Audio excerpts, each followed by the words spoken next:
ano pang balita, tiniyak ng pamunuan ng NAPOCOR na napangangalagaan nito ang mga watershed bilang ambag sa kalikasan.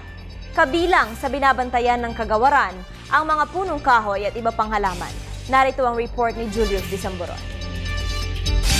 Bukod sa pag-monitor ng level ng tubig sa mga dam, nakikiisa din ang National Power Corporation of the Philippines sa adhikain ng Department of Environment and Natural Resources hinggil sa pangangalaga sa kalikasan. Patunay na dito, walang patid ang kanilang pagtatanim ng mga puno sa paligid ng dam. Sa amin sa National Power, meron kaming Angat Watershed Department. So sila yung nangangalaga sa aming Angat Watershed. So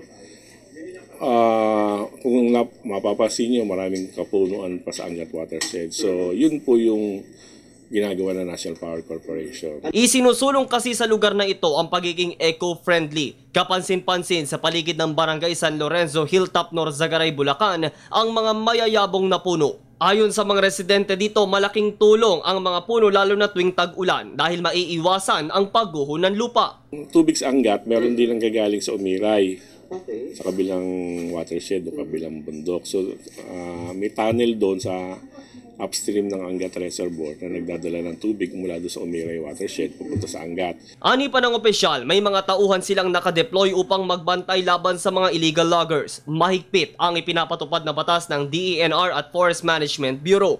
Ang mga mahuhuling lalabag may kapalit na kaparusahan. Sa ngayon, target ng pamahalaan na makapagtanim ng halos 200 milyong puno upang makumpleto sa taong 2016 ang 1.5 bilyong punong naitanim sa higit 1 milyong ektarya sa bansa. Kinakasuhan namin kapag nahuli, nakumpiska yung kanilang mga kinakasuhan yan. So may kaukula namang tawag dito penalty. Mula sa Angat, Bulacan, para sa Telebisyon ng Bayan, ako si Julius Disamboron.